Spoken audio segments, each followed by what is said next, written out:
سەرۆکی ئەنجومەنی نوێنەرین کۆنگرێسە ئەمریکی دیگەل سەرۆکا تایوانی جڤیا. خەڵکی هەرێما کوردستانی باوەریین جودا جودا هەنە لەسەر پرسا نەفتا هەرێمی و ڕێکەتنا دیگەل حکومەتە ناڤەندی. و خەڵکی عەفرینێ کەلتورێ تایبەتی هەرێما خوا لە جزیرێ دەدەن ناسکردن.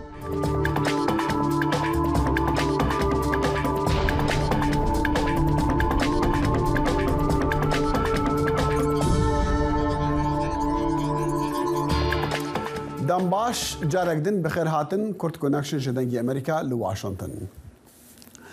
Serokê Encûmenê Nûêneran di Kongresê Amerîkî de Kevin McCarthy got ku wî û ji mareka endamên Kongresê ji her du partiyan danûstandinên kêrhatî digel seroka Taywanê duh çarşembê kirin. McCarthy got jî divêt Amerîka berdewam be li ser firotina çekan ji Taywanê re û hevkariya aborî pêr re bihêz bike bi rêka bazirganî û di warê teknolojiyayê de. Wî got jî piştevaniya Washington ji Taywanê re dê bihêz û negor بمینه. مکارتی بدبه بالاترین کسایتی امریکا ji sala 1979 were li ser erdê Amerîka civînan bi serkirdekê Taywanê re bike tevî hereşewgefên tolestandinê ji aliyê Çînê ve ku iddia dike Taywana xwe ser erdê wê ye. دوهی چهارشنبه خوندکارن دبستانên seranserî Amerîka ji polên xwendinê derketin ji bo diyarkirina nerazîbûnan li hember tundûtîjiyên ji encamê çekan. Rêxistiya xwendikaran ya bi navê xwendikar daxwaza kiryaran dikin. Ev çalakî rêxistin û li ser saytê xwe nivîsandiye ku her rojê pitir ji 110 Emerîkî bi çekan tên kuştin û pitir ji 200 dî rastî teqeya guleyan dibin û birîndar dibin. Di van çalakiyan de xwendikar daxwaza stratîjiyên karî dikin ji bo ku dibistan aram û parastî bin. Li roja 27 mehasê adarê sê xutabî û sê mamosta û karmendên dibistaneka bajarê Nashville yê wilata Tennessee bi teqekirina xanimeka çekdar hatin kuştin û hêşta sedemên wê tawanî jî nexuyane. îro pêşan bûye wezîrên dervê Erebistana Siûdî û yên Îranê li Bêjing paytextê Çînê kom bûn piştî 7 salên girjiyan di nêvbera van her du welatên musulman de. Her du welatan li heyvaborî rêketinek li ser li jin û damezrandina peywendiyên dîplomasî û vegerandina balyozên xwe piştî danûstandinên bi nêvberiya Çînê mor kiriye. Spêdeya îro televîzyona Elexbariya ya Erebistana Siûdî vîdyo weşandin têda wezîrê derve ya Erebistanê Faysal bin Ferhan Al Saud û hevberê xwe yê Îranê Hüseyin Emîr Abdullahî pêk re danûstandinan dikin. Ev pêngava diplomasiya mezin eyan ev pêngava diplomasiya mezin dibe sedemê nehiştina metirsiya şerên bi wekalet û bi hevçonan di nêvbera van her du rikaberên rojhilata navîn de. لەگەڵ بلندبوونا گرژیên nêvbera Çînê û Amerîka da xelkê welatên dî çawa mamelê digel vê ziyadbûna girjiya dikin di nêvbera van du welatên zilhêz de. Çawa xelkê welatên dî berê xwe didin nakokiyan ku hinek jê bi cengê sarê nû binav dikin. Dengê Amerîka bo çûna xelkê li Jakarta paytextê Endonûsya wergirtiye. لێکۆڵەرەوان لە ئینستیتوتی یوسف ئێسحاقی بنکە لە سنگاپور دەڵێن کاتێک بژاردەیەکیان پێدرا لە نێوان ئەمریکا و چین کە زلهێزانی مەزنی جیهانن بەشی زۆری هاوڵاتیانی ئەو دەوڵاتەی کۆمەڵی وڵاتانی باشووری ڕۆژهەڵاتی ئاسیا پێک دێرن ئەمریکایان لاپەسەندترە. زیادبوونی ڕۆڵی ئەمریکا لەو هەرێمەدا هۆکاری ئەم گۆڕانەیە لە ڕوانگەکانی هاوڵاتیانی ئەو دەوڵاتە. لە ساڵی ڕابردوودا بەڕێوەبەرایەتی بایدن باڵوێزێکی بۆ کۆمەڵی وڵاتانی باشووری ڕۆژهەڵاتی ئاسیا دانا. جا ئەوە ئاستێکی وابەستەیە ئەوەی وا دەکا زۆر سپاسی بەڕێوەبەرایەتی بایدن بکرێ. پاشان ئەمریکا ساڵی ڕابردوو دەستی بە وەگرخستنی چوارچێوەیەکی کار بۆ گەشەی ئابووری لە هەرێمی هند و پاسیفیک کرد و بەوەش هیوای بەخشیە وڵاتانی ئاسیایی بەوەی کە ئەمریکا گەڕاوەتەوە ناوناوچەکە. لە ڕاپرسیەکەدا لەسەر دەوڵەتانی باشووری ڕۆژهەڵاتی ئاسیا ئەوەی لە مانگی دوودا بڵاوی کردەوە ئینستیتوتی یوسف ئێسحاق بۆی دەرکەوت پتر لە 1300 لەوانەی ڕایان وەرگیرا بوو لە سەدا 61یان ئەمریکایان لە چین لا باشترە هاوکات لە سەدا 38.9یان چینیان لاپەسەندترە. هەستی دژایەتیکردن بەرامبەر چین لە نێو ئەو وڵاتانەدا زیاترە ئەوانەی ناکۆکیان لەگەڵ چین لەسەر خاوەنێتی خاک هەیە. ئەم هەستی دژایەتیکردنەی چین لە ڤیەتنام و فیلیپین بەدی دەکرێت. ئەگەر هاوڵاتیانی ئەم دوو وڵاتە لێیان بپرسن کامیان هەڵدەبژێرن، ئەمریکا یان چین، ئەم دوو وڵاتە بە دڵنیاییەوە ئەمریکا هەڵدەبژێرن، لەبەر ئەوەی ئەم دوو وڵاتە ناکۆکی توندیان لەگەڵ چین لە دەریای چیندا هەیە. هاوکات لە وڵاتانی زۆرینە موسڵمان لە ئاسیادا وەک مالیزیا و برۆنی و هەروەها ئەندەنووسیا چین پێشەنگە. لەبەرەوەی وڵاتانی موسڵمان لە نێو کۆمەڵی وڵاتانی باشووری ڕۆژهەڵاتی ئاسیا هێشتا هەستی دژ بەرامبەر ئەمریکایان هەیە، بەهۆی ئەوەی ئەوان هێشتا ئەمریکا بەلایەنگری ئیسرائیل سەبارەت بە شەڕی نێوان فڵستینیەکان و ئیسرائیل دەبینن. بەڵام تەنانەت لە نێو ئەو وڵاتانەشدا هێشتا نیگەرانی هەر لە ئارادان، بە تایبەت لەسەر مەسەلەکانی ئاسایش و هەروەها ئەوانەی ڕایان وەرگیراوە لایەنگریان بۆ چین لەسەر حسابی پەیوەندیەکانیان لەگەڵ ئەمریکا لا باشتر نییە. نابێت ئەندەنووسیانی گەران بێت لەوەی کە ئەگەر بڕیاری هاوکاریکردن لەگەڵ چین بدات، واتای ئەوەیە کە ئێمە بەشێکین لە باندەکانیان.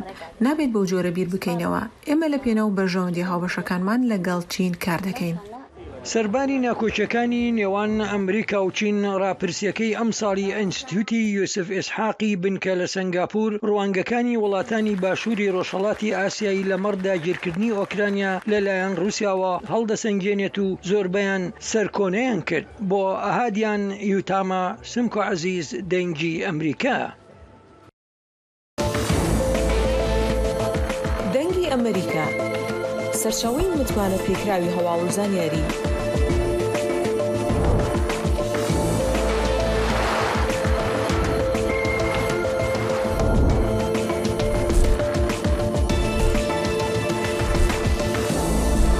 لە ماڵپەڕ و تۆڕە کۆمەڵایەتیەکانی دەنگی ئەمریکاوە ئاگاداری هەواڵ و گۆڕانکاریەکانی جیهان بە.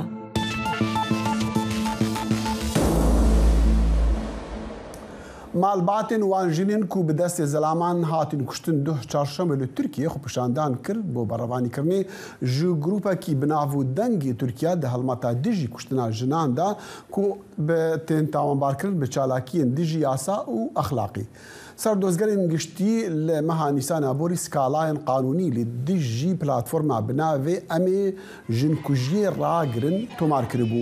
Ew rêxistiyek pêşenga feministaya li Tirkiye. Eger were تۆمەت بادکردن ڕێخستی دێوەرە گرتن ئەف ڕێخستیا کوخەباتێ لێ دژی کوشتنا ژنان و لێ دژی زێدەگاویان لەسەر مافین ژنان دکە لە ساڵا 2010 هات دامەزراندن.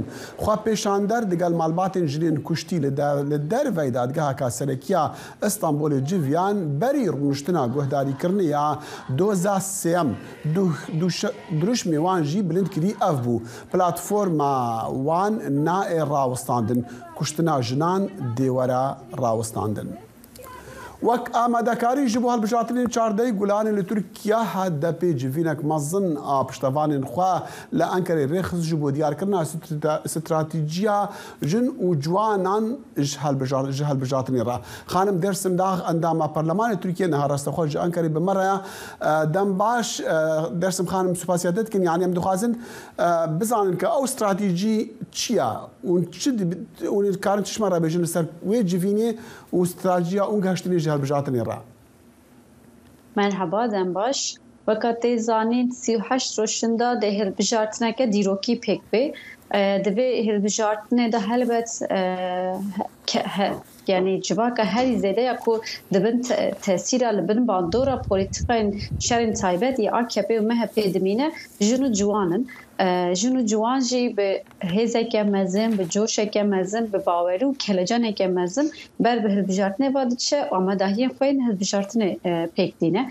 Îro ji wek Meclisa Ciwanên HDP wek Meclisa Ciwanên Partiya Çep û Keskê me daxuyanî da ku em dest xebatên xwe yên hilbijartinê dikin. Divê peveja hilbijartinê da helbet stratejeke me jî heye. Yani daxwazên me û di heman demê de ku ew daxwazan yên ku dêvê cih bîne jî em bixwenin vî tiştî dînin ziman. Em dibêjin divê pevejoyê de yani 20 sale de 20 sala ku destlatdariya AKP da AKP ji bo ciwanan tu tiştan nekir, ji bo jinan tu tiştan nekir, ji bilî xîzaniyê جبلی بیکاری جبلی به هیویبونه و دهمان دمیده جبلی کشتن دسترشی و قتلی اما جنان لی هیدی دما گوهرتنه دما کو تک برنا دستلاتزاری AKP'ye اما دوی پوجوی ده به همو هزافه در کبن کلانن و جبو پارتیا چپ و کسکی خبات خواه بدن مشاندن. اندز اندرسم خان لاو جوان گوهرین عندکن بری هر تشتی یعنی پیشنگیا گوهرین عندکن یعنی برنامه جوانا جوان را چاوایا جبو کو بتر بجداری هالبجاتنی ببن و بریاری بدن لسر پاشا روجا ولات. يعني جبو برياري بدن ام فيتشتي دبيجني ورن ام بهبدورا بخابتن ام وك سازي و دزگهين دن يانجي وك هزرين دن وك جبو جوانان ام دبيجن بلا كسن دن بريار ندن ورن ام بهبدورا بريار بدن ام بهبدورا وزارتي جوانان پيك بينن ام بهبدورا زانينگهين خوسر زانينگهين زمان زكماكي پرورده ده زانینگهیم بزانست به هفدورا زانینگهین آزاد به هفدورا آواد کن قایومن کل سر شارداریان و سر قایومان سر زانینگان هاتن تعیین کردن ام به هفدورا راکن بله چند بجوشن به هفدورا آواد کن جوی خباتر را او چندی بجوشن چندی آمادن هلبت يعني جوشك مزن هي آماده كريك مزن جي هي ام ده حمود د کانال اندا د شیروه اندا د بینیم کو د بیژن جوان روی جوان بر به پارتیا چپو کسکیه او جوان کو د جاره اول دنگ خو به کار بینن بهتر ام بیژن جیانه که دموکراتیک فازن جیانه که وکهت فازن جیانه که اکولوژیک فازن او هموجی د بیاننامه مدا د پارتیا مدا جی دیگره کو ام د بیژن ام جیانه که وکهت بکن ام کومرک دموکراتیک آوا بکن ام سیاست جوان بدم مشان هلبت دمينا لسر جماعة اندامن كون دكارن بجهين برلمان دمينا او تشتيتو دي بيجيان او هيفياتو دخوازي ام دخوازن بزان و بلان هيا اون چند اندامان ببن برلمان چند جوان خورتين كون بوان نها ديفان جوينا دا ست يعني هدف ما أوكو أم ست نامزد نشان بدن و يعني ست نامزد تقول بشينن برلمانتوي هلبت أم دبيجن أم سياسة جوان بدن مشاندن جبو ما أمر تمنى جرينج جبو ما يا جرينج أوكو رحوي حزريوي وسياسة أو سياسة كودنا مشاندن جوان به جبل بيك أم دكارن بيجنكو أم ست يعني هدف ما ست أم ست نامزد بشينن برلمانتوي و هر ست جي دي سياسات جوان بدم مشاندن درسم خان ام دزانن يعني هاتيا قوتن كونيزي كي 16 مليون خلق تركيا ج 62 مليون بترا ما في دنگداني هيا دي بيجن جي 6 مليون نو جاريكي ودنگي خو بدن وديار القلق هالبجاتنان او خلق كونو دنگي خو بدن جوهرين عدكن يعني برياري ددن لسر چكو كاس نزانه اوان او دنگي خو بدن كي ونشد بجل سروانا ونشد دناف وان كاسا دا برنامج خود دقين وان كاسان او ان كجاره كي دنگي خو بدن ام خبات خوات ميسا جوان هدا بيو ميسا جوان بارتيا تشابو كسكي خبات خو بيتر سر ويا كده مشاندن شو خدش يمكن في تشتي دزانن كو نزي 7 مليون كس ديجاره اول دنگ بكاربين و بيتري يعني نيفي وان زيدتر ري وان بارتيا ما بارتيا تشابو كسكي و داخوازن وان داخوازن منه يعني ام يك داخوازن يك ريدانه جبر بك ام بيتر شو سر وان خبات مشاندن ام خدي ام خو بيجينن وان ولغور لكوينن ام تشيدكن جي نيفي وان شو دي هولدانا و دوي عاليه دكو دنگ بدن بارتي تشابو كسكي باشا لوان دافرين كو ارتهاج لي تشيبونا ونها الروشه خلكي قال كي شابرزيا ونلوروا تشبرنا معايا روج ارتهاج تشيبو حتى نهاش فام لهرمنا يعني ام جهرم خط نبون نها هيجي خبات ما يعني جبوك ام جيان الور آوا بكن خبات ما دومن لهلبت ده بجارتنا كجده هي بيشيامه يكو مجبور با بشتي ارتهاج مجبور باج باجار قدر كبه و قیامت که هوی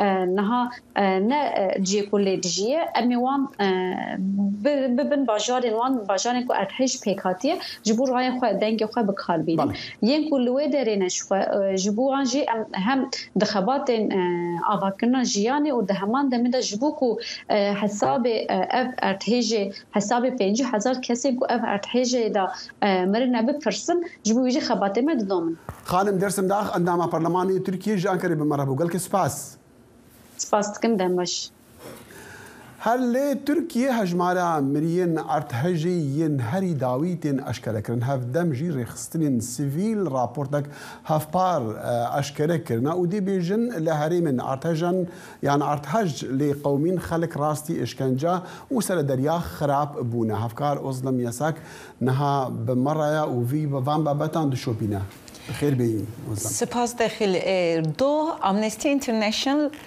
رخصتنا عفويا نافن تيفي و هومن رايتس ووتش داخويانيك و راپورتك هفپر راگهاندن داخل وکی تیزانین پیشتی اردهجه دمودست حکمتا رجب تایپ اردوغان سرکومار روشا آوارته راگهاند بوله حرمن اردهجه ev her du saziyên mafan dibêjin ku di dema erdhêjê da gelek bûyer hatine çêbûne û di van bûyeran da hêzên evlehî, polis û jenderma gelek kes mafên wan binpekirine û ev kesana rastî êriş, eşkence û tundiyê hatine. Her wiha Amnesty International û Human Rights Watch ev raporta bi hevdîtinê rûbirû yê 34 kesan kirine ku tê îdia kirin rastî va kiryarên ne rast hatine. Çima ew kiryar yani çima rastî eşkenceyê bin xelkê wesa çima serederiya xerab wan re bîkirin دامي يكون كارثاتك لو والله شيء ويا يعني امنستي دبيجه ما بله در راپورت ده تد نشان کرن کو واق کسانا جبر بیرین جودا هاتنه دستسر کرن گلک جوان به iddia tohmeta gumanbariya diziye hatine erişkirin le jiwan gelek pişre suçlar hatine ditin o hatine berdan her vaha raport beje ku yek kesekji de dema desteser kirna polisande jiyana xoje destaye her du saziyên mafan navneteveyî bang karbidestên hikûmeta Türkiye'de kinku demu des ev kiryarên xirabwerin sekinandin û derbarê van hêzên evlehiyan da lêpirsinek serbixwe û bê alî were dest pê kirin. Li ser hilbijatinan çi tişt heye nû? Belê herema erdhêja jî erdhêjê yek mijare giring ya di nîqaşên bo hilbijartinan de ye dexîl lîjneya hilbijartinên bilind ya Türkiye YSK do daxuyaniyek da û got ku karbidestên wê li heremên erdhêja lêpirsînan dikin ku bo kêmasiyên ku hene piştî erdhêjê çêbûne wan temam bikin û hilbijartin bi rengekî rêk û pêk li van 11 hereman werin darxistin her wiha em dikarin bêjin herî dawî îro du rapirsînên cuda hatin diyar kirin li ser rêjeya berbijaran li wir da di yekî da xweya dike ku berbijarê NTV koalisyona NTV Kemal Kılıçdaroğlu da pêşiyê daye lê yê adıduyan da jî serokkomarê niha Recep Tayyip Erdoğan da pêşiyê daye lê yek jî ji wan her duyan jî di dora yekê ya hilbijartinan ku ew ê di çardê gulên da werin kirin qezenç nakin ji ber ku gerî ji bo bi destxistina serokkomariya komariyê pêncî û zêdetir ji sedî pêncî û zêdetir deng bi dest bixin dexîl. Spas Özlem. Gelek spas. كومبانيا مازنا وزوهيزيا فرنسي توتال انرجيز ده چوارشمه ريكفتنك ديگل العراق لسر بروجيكي 10 مليار دولاري راگهاند كو باگرينا كو كيان لسر مرجن ريكفتنا بازرگاني بارمانجا باشتر كرنا دابين كرنا كهرباء عراقي هاتبو راگرتن او كونتراكت كو لسالا 2021 هاتبو موركرن ولغوري ريكفتني كمباني دي كارداري دكارتن نفطي غازو برهم درستکردنا کهربای بتیشکن روژه تیدا بو ریکفتن هات کرن پشتی چار گرن دانستاندران دنی برای سروک کمپانی و سرک وزیر عراق دا توتال انرجیز دبیجا کمپانیا نفتا بس را دیسیش صادی جپشکن وی پروژه هبا شرکت قطری قطر انرژی دی 25 جسادی و کمپانیا فرانسی 45 جسادی یه پشکن وی پروژه هبا هەرێمی کوردستان نەوتی خۆی ڕادستی کۆمپانیای سۆمۆی ژەردەسەڵاتی حکوومەتی عێراقی کرد. هاوڵاتیان لە هەولێریش پیان وایە کە ڕادستکردنی نەوتی هەرێمی کوردستان بە سۆمۆ و ڕێککەوتن لەگەڵ حکوومەتی عێراقی فدرال شیانی هەیە کە مافەات دەستوریەکانی هەرێمی کوردستان گەرنتی بکرێن. ئەحمەد زێباری پامێری دەنگی ئەمریکا لە هەولێر بۆ شوونی چەند کەسێک وەرگرتووە. ڕادستکردنی نەوتی هەرێم بە کۆمپانیای سۆمۆ کاردانەوەی بەرفراوانی لە هەرێمی کوردستاندا دروست کرد. بەشێکی زۆر لە هاوڵاتیان دڵخۆشم بە ڕادستکردنی نەوتی هەرێم و پێیان وایە کە بە پلەی یەکەم هاوڵاتی و فەرمانبەران لی سوودمەند دەبن و بازاڕیش دەبوژێتەوە. بۆیە ئەوەی کە بەلای فەرمانبەر و خانە نشینانەوە گرنگ بوو لە پاش ئەم ڕێککەوتنە چیتر نەموچەکانیان دوا بکەوێت و نە لێبڕینیشی بۆ بکرێت. ئەو خەرکە موچەخۆرە چاوی لە موچەیە ئەوانش حەقەیە لە خوای بتسێن عەدالەتەکی بەکاربینن. ئەو خەرکەش زۆر پێخۆش عارە زۆر درخۆشە بەغدا و هەرێم ڕێککەوت. گرانی نرخی بنزین و نەوت و گازوایل لە هەرێمی کوردستاندا خەڵکی نیگەران کردووە.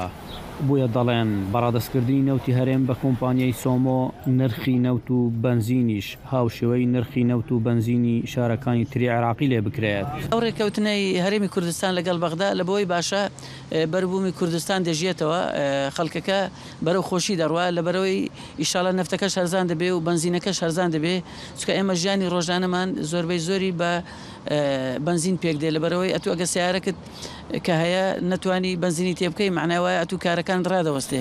بەڕای چاودێران ئەم بڕیارە لە بەرژەوەندی خاڵکە لەبەر ئەوەی ئەو بارگرانی کۆمپانیەکان لەسەر هەرێمی کوردستان و خەڵکی هەرێمی کوردستان نامێنێت و خەرجیەکانی هەرێمی کوردستانیش لەلایەن بەغدادەوە دابین دەکرێن.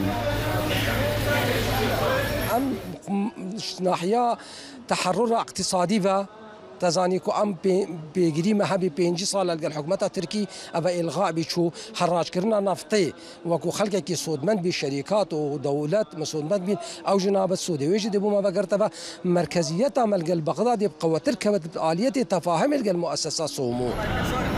بەڵام بەشێکی تر لە چاودێران دەڵێن هەناردەکردنی نەوتی هەرێم لە ڕێگەی کۆمپانیای سۆمۆوە بەمانەی کۆتایی هاتنی ئابووری سربەخۆی هەرێمی کوردستان ناهێت. ئەبی ڕێکەوین لەگەڵیا چکە عێراق بتەوێنێتەوە عێراقین. ئەگەر ڕێک نەکەوین لەگەڵای کێشەمان بۆ دروستەکە ئەگەر ڕێک نەکەوین لەگەڵیا ئابووریماندا ئەبەزێ ئەگەر ڕێک نەکەوین لەگەڵیا نەوتەکەدا ئەبەزێ ئەگەر ڕێک نەکەوین لەگەڵیا تەداخولمانەکەن.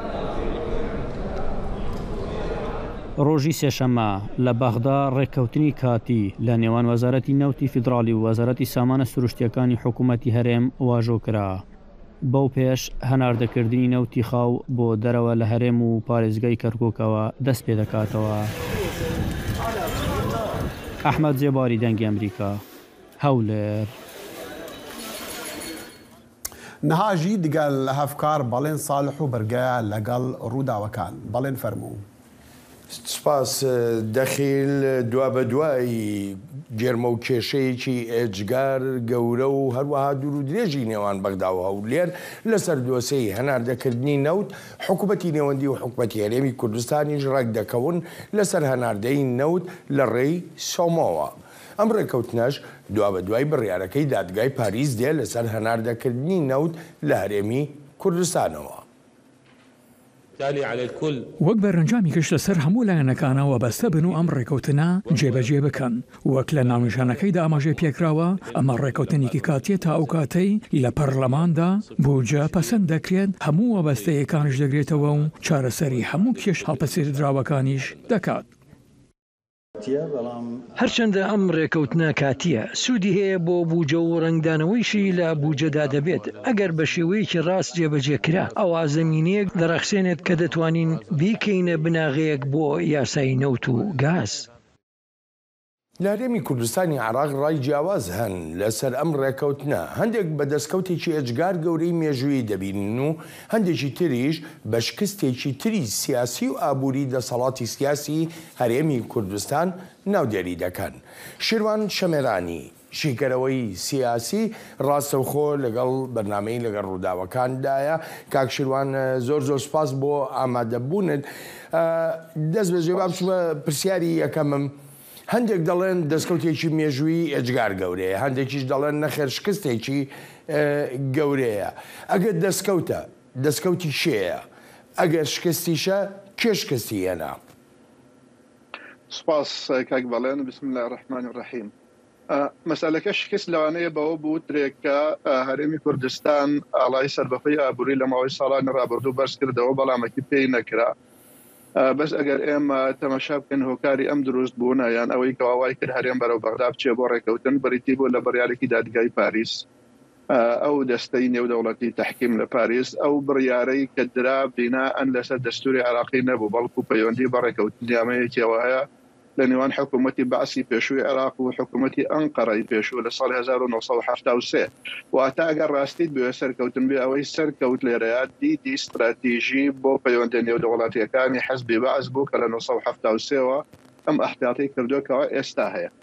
ئەمە ئەگەر ئەوە بێگینا هیچ پەیوەندێکی نەبە دەستوربوونی نادەستوری یان دەستوربوونی فرۆشتنی نەوتەوە لە عێراقا نەبووە. ئەگەر مەسئلەکە ئەوە بێ، ئەمە لەلایەکی تر بۆ دەستکەوتە یان دەستکەوتنیێت و ئەگەر ئێمە سەیرێکی ئەو بارودۆخی ئێستای عێراق و هەرێمی کوردستان بکەین، ئەو بڕیارە وای کردکەوە پەتی خستە گەردنی هەرێمی کوردستان سەرچاوی ئابووری بە تەواوی وشک کرد بەهۆی ئەو بڕیارەوە. ئەمە یەک. دوو، هەرێمی کوردستانی ڕزگار کرد لەو چەکوشەی محکەمەی فیدراڵی یان دادگای فیدراڵی کەەوە هەر چەند مانگ جارێک لەسەر ئەو یاسایانەی کە دەرچووی سەردەمی حەزبی باسن بڕیاری ئەدا لەسەر هەرێمی کوردستان و هەر جارێک چەکوشێکی ئەدا بەسەر و گێلاکی حکوومەتی هەرێمی کوردستانە ئێستا لەوە ڕزگار بوو. بە تایبەت دادگای فیدراڵی ئەویستکەوە بە تەواوی سۆمۆ هەژمونی یەکلایەنەی تەواو بەسەر هەرێمی کوردستان بکە. ئەمە ڕووی نەدا. لەلایەکی ترەوە دەستکەوتە بۆ هەرێمی کوردستان کە ناچاریەکە بوو لە گرێبەستە 50 ساڵیە یان 40 ساڵیە نازانین، زۆر نادات پەروەرانە، لەوەش ڕزگاری بوو. یعنی تۆ ئەبێ بەم هەموو بەم شکلەبی پێوی نەک تەنها بەسەرکەوتنیان شکست. باش کاک شێروان، هەروەکو جۆمان لێبوو سەرۆکوەزیری عێراق، سەرۆکی کابینەی نۆی هەرێمی کوردستان، هەردووکیان جەخت لەوە دەکەنەوە کە دەڵێن سەرەتایە بۆ چارەسەرکردنی هەموو کێشەکانی تر، ینی تەنانەت محەممەد شیع سوودانی ئاماژە بەوە دەکات بۆ دەرفەتێکە بۆ چارەسەرکردنی کێشە هەڵپەسێدراوەکان چی چاوەڕوان بکرێ بۆ چارەسەرکردنی و کێشانە، بۆ نمونە ناوچە جێناکۆکان، بۆ نمونە کێشەی پێشبەرگە و هەتا دوایی. من وازانم ئەم ڕێکەوتنەی ئێستا پەیوەندی ڕاستەوخۆی بە بەڕێوەبردننی سەرۆت و سامانەوە هەیە لە هەرێمی کوردستانە و جێبەجێکردنی ئەو بەرگە دەستوریان ئەو مادە دەستوری 112 لەوە زیاتر نییە. ڕاستە لەلایەنی دەرونیەوە پەیوەندێکی ئەبێت، یان حاڵەتێکی دەرونی دروستەکە، بەڵام دۆسیەکانی ترکاک بەڵێن پەیوەندیان بەمەوە نیە. مادەی ئەم قەیرانەی ئێستا هەیە لە دارایی لە نێوان هەولێر و بەغدا لە 2012 بە خوارەوە تا 14 ئێستا دروست بووە. گرفتی مادەی 140 ئەگەڕێتەوە بۆ ساڵی 2006 یەکەمین حکوومەت کە هەر لەو کاتە شیعەکان بڕیاریان داجێبەجێ نەکەن. ئەمە دوشتی زۆر جیاوازە بە ئێران و تورکیاوە هەیە. بەڵێ دوشتی زۆر جیاوازە، بەڵام سەرۆکی حکوومەتی عێراق، سەرۆکوەزیری عێراقی خۆی دەڵێ، يعني بالنصب عربيكي الله المشاكل العالقة بين الطرفين، يعني أو كيشا هالبسير راواني كلانيوان هردو لا دا ماونتوا. محمد شیع سودانی ئەگەر ڕاستی بوێ شیع سودانی لە ئاستی گەورەیە مامەڵە لەگەڵ هەرێمی کوردستان ئاگا، یعنی لە ئاستی عەبدولعەزیز علاوی و ئەحمەد شەلبی جیلی یەکەم با بڵین، ئەو جیلەی کەوا عێراقی 2023 دروست کرد، وەک ئەم دەروون چووکانی دوای ئەوان هاتن لە بەغدا حکومێنە کرد مامەڵە ناکا. شیع سودانی بڕیارێکی داوە ئیلتیزامی پێوە بکات لە کارنامەی ئەم دەوڵەتی ئێستا، ئەم حکوومەتی ئێستا و سەرۆکاتی ئەکا کەوا ئەبێ ئەو کێشە هەڵپەسراوانە چارەسەر پێ سەرەتایەکە بە معنای ئەوەی دۆسیە یەکەمە حاڵەتی دەرونی باش دروست ئەکا. زیاتر خۆ تەزانی گرفتی ئابووری مادی دروست بوو، گرفتەکانی تر خۆیان یەک بۆ یەک هەرلایەک زیاتر سەردەرەهێن و دروست ئەبن، بەڵام ئابووری کێشە نەبوو، حاڵەتی دەرونی باشترە. بەڵام ئایا ئەمە هۆکارە یان ئەبێتە مای چارەسەرکردی ئەوانی تر ڕاستەوە خۆ نەخوێ زۆر لە یەک جیاوازن پەیوەندی لایەنی پێشمەرگە بۆ کەرکووک ئەوە ڕێکەوتنێکە کە ئەبێ نەسپای عێراقی بەجلی سەربازیەوە بێتە ناو هەرێمی کوردستان، نە پێشمەرگە بەجلی سەربازیەوە بچێتە ناو کەرکووک.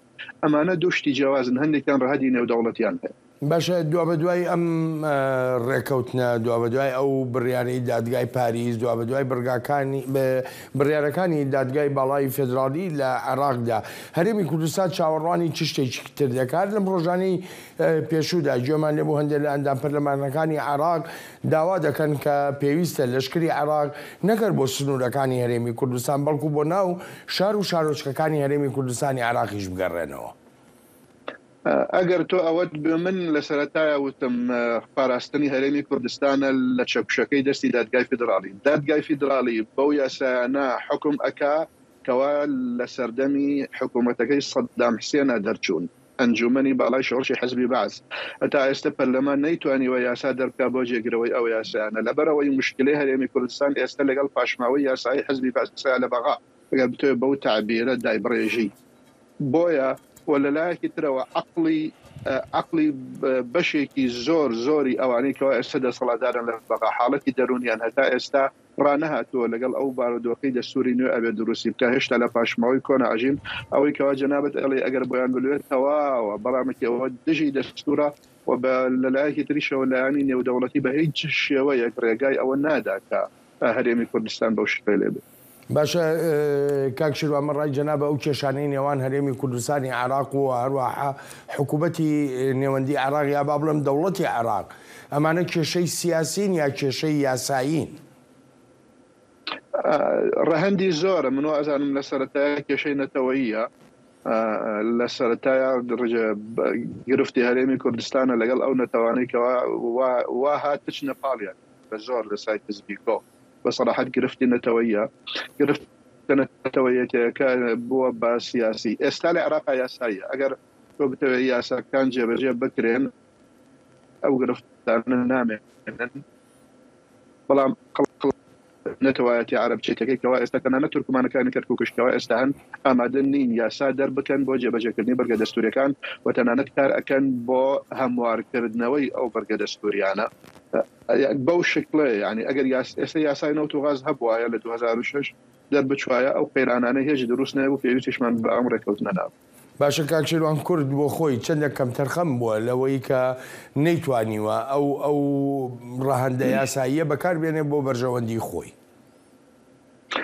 ڕەهەندی یاسایی یاساکان دەرنەچوون بڵێ ڕەهەندی دەستوری کورد ئێمە ئەزانین کەوا لایەنەکانی بەغا ئێستا تەنانەت شۆرۆڤەکار عەرەبەکانیش سیاست مەدارە هەندێک پەرلەمانتار عەرەبەکانیش پێیان ناخۆشە بە ئەم ڕێکەوتنە چونکە ئەوان بە شێوەیەکی تر ئەیانوێت مامەڵە بکەن لەگەڵ هەرێمی کوردستانە ئەوان بە سەراحەت نیان ئەویست ئەم گرفتانە چارەسەر بکرێ بۆ ئەوەی هەمیشە ڕەشۆیەک بێ لە گردنی هەرێمی کوردستانە بۆ هەر جۆرە هاوپەیمانێتێکی سیاسی ڕای بکێشن لە کاتی پێکەنانی حکوومەت و پاشەم و هەڵبژاردنەکان نایانەوێت ئەم قەیرانە چارەسەر بێت.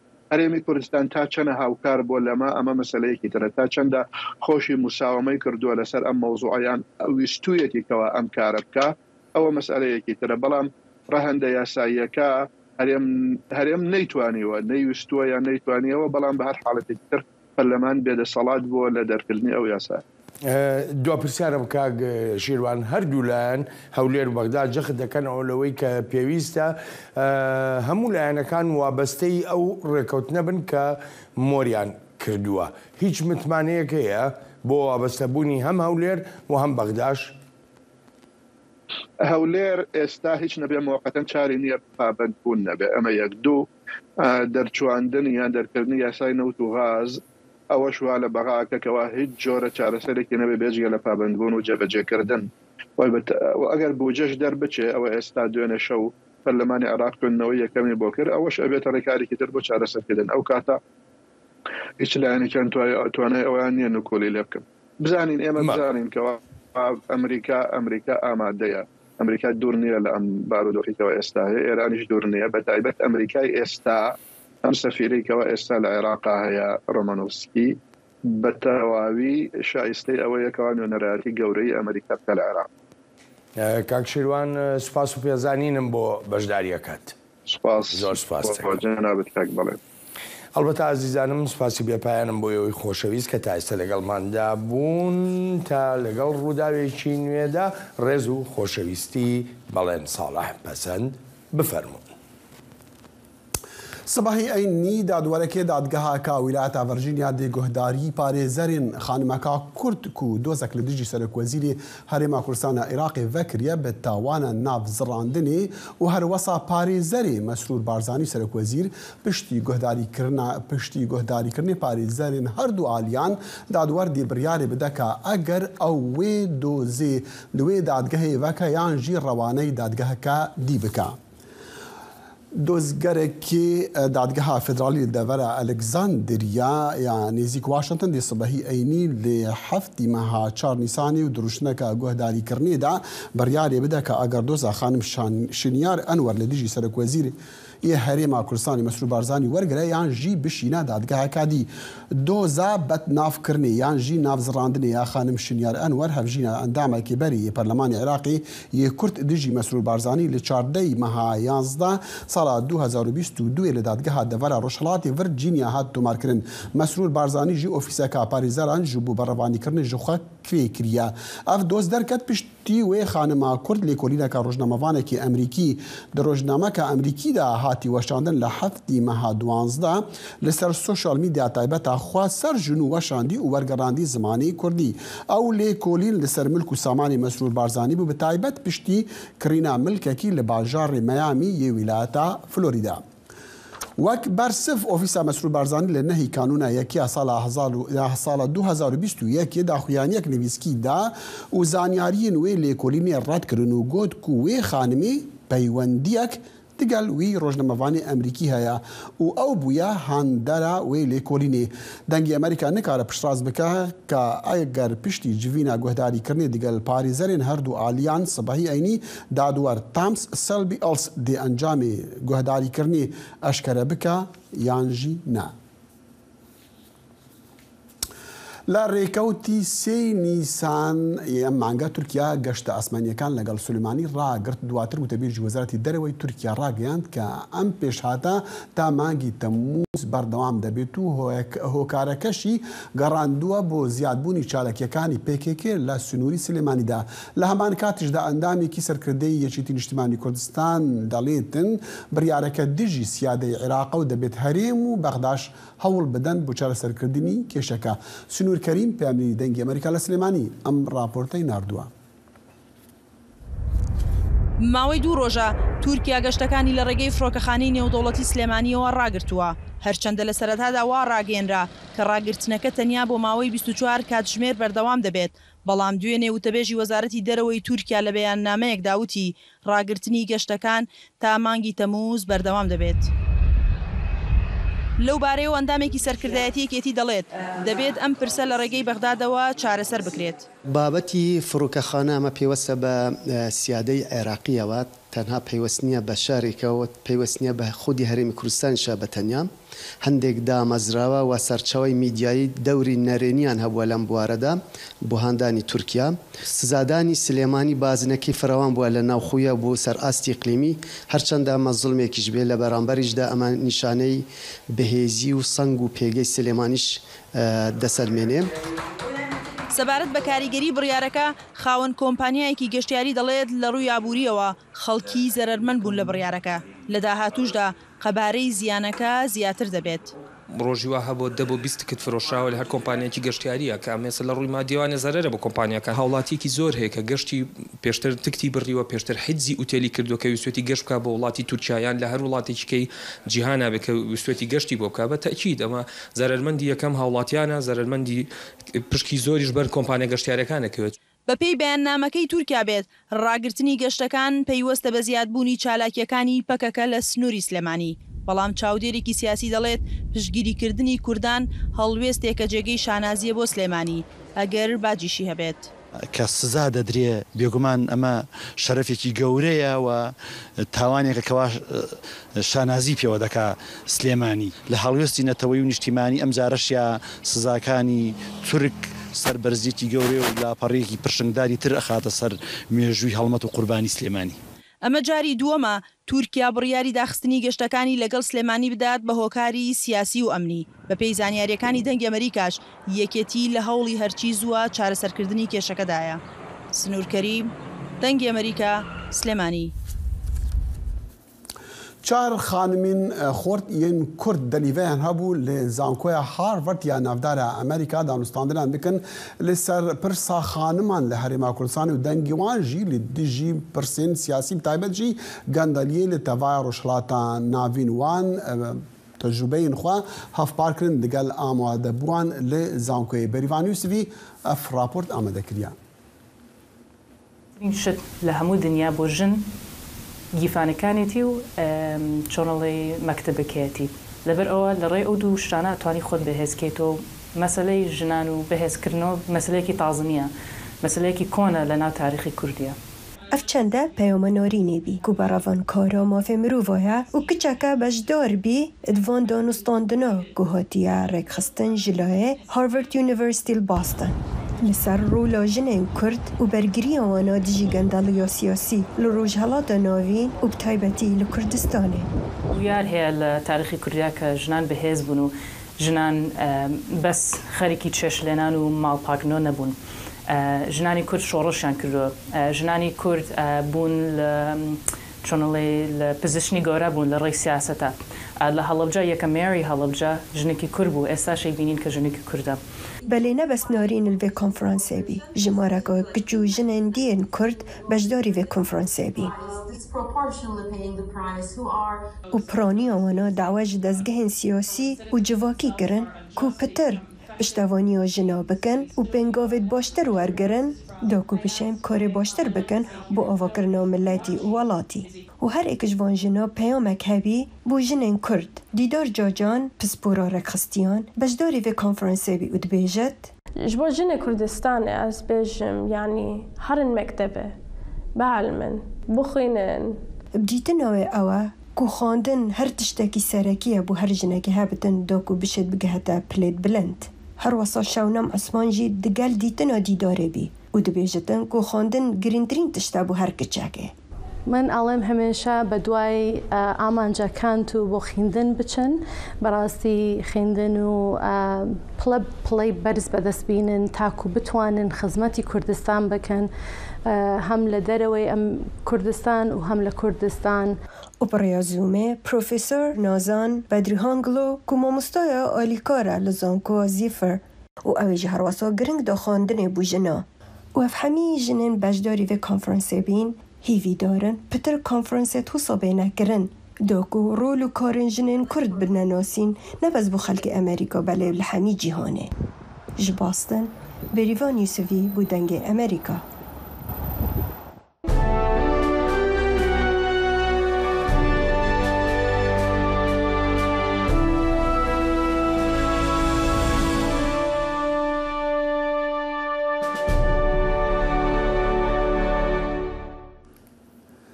در بدرین عفرینی چند داخل بخوره آنی نقامشلو محمد عفرینی کو 40 سالیا لقامشلو 4 ساله دجیتن لی او نکاره دوری دارن زیتونان ببا بهاتناوی یا قامشلو را چند دارن زیتونان جی بخوره آنیه پیامبری دنگی امریکا زانا عمر راپورتک لسرویشان دیا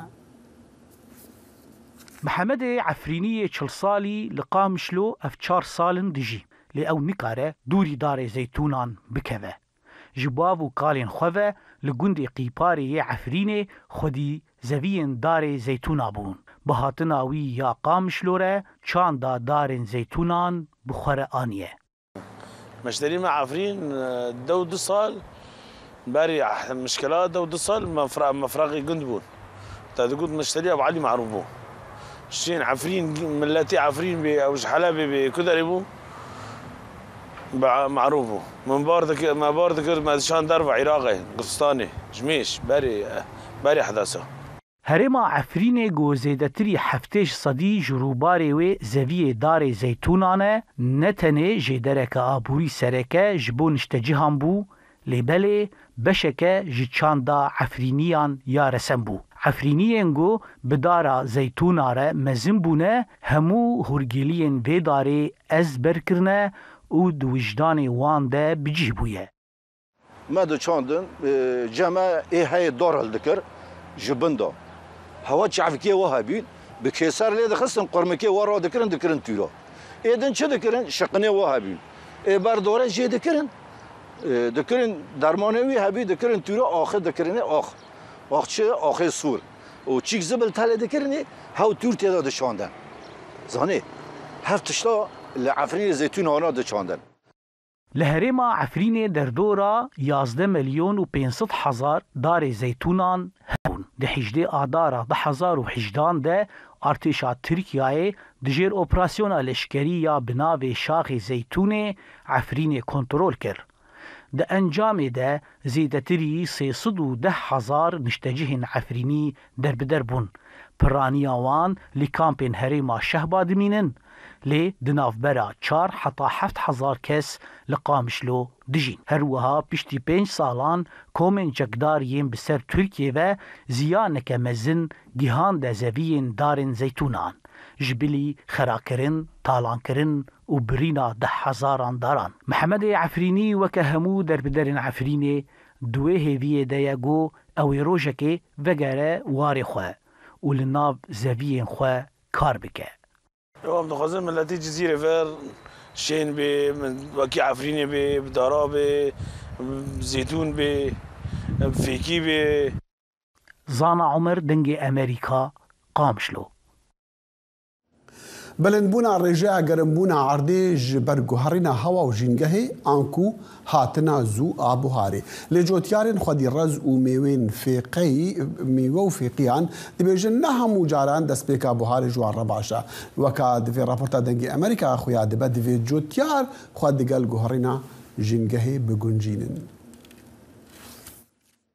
بیل ماکنتاش خودی باخچه فیقیانه پشتی شبکی سر و سار جاودیریا کلیل کندارن خودگه لباجار بری ویل یا ولایت ورجینیا دسپیکا مها نیسانیه اوان نه آسایی بو مها شباطی بو گرمترین مها سالی بو کودارن خوخان و مجمجان زوی کلیل کدان ماکنتاش دبیجه اف پیلین گرمازو گلک جاران داتین ام سي حفتيان لبيش ورزين نورمالن و اف دمسال دبا حفتيكي اگر نده روج بن جي سالا بوري زوتر هاتيه او دبیجه دما پیلین گرمی داد کبن گلیل کن دارن حلیکان پترجین خوخان خراب دبن اف كيشو هوايا كو مدده سالين بوري ده بوراند يا جزرستانين گرمتر بيكتي كوليلك جي زوتر دبشكفن اف جي مدخا روشكي كو گلك زياني بخورتينه شریف مامۆستای زانینگەها ڤرجینیا تەک دبێژە زیانên سڕلێدانê ji ber guherîna keş û hewayî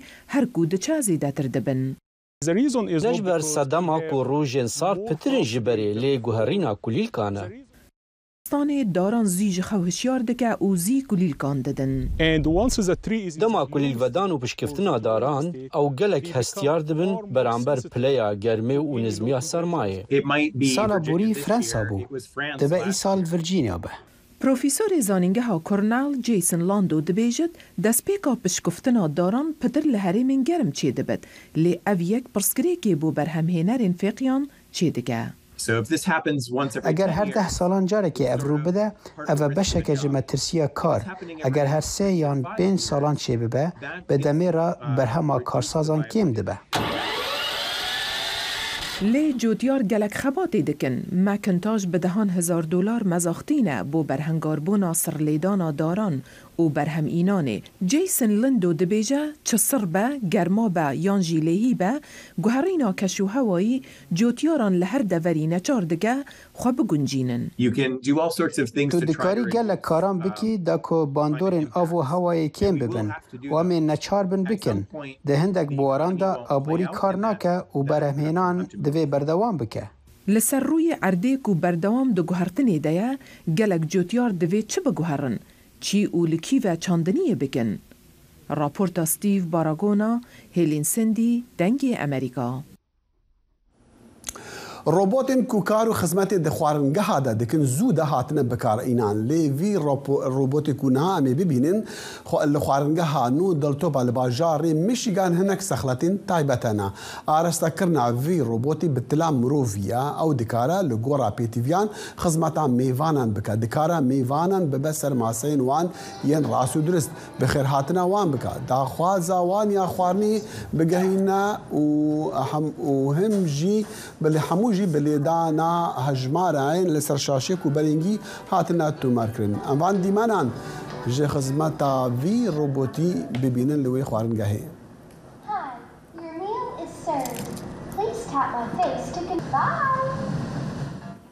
بهیویا دەمێن خۆش ڕۆژە یەکشەمێ دیسان دێمە دگەهینوە دەگەڵ بەرنامەکە دیاکۆتکردنەکشنا تاوی دەمێ و هەموو دەمان هەر شاد و بەختەوەر بن و خوداحافیز.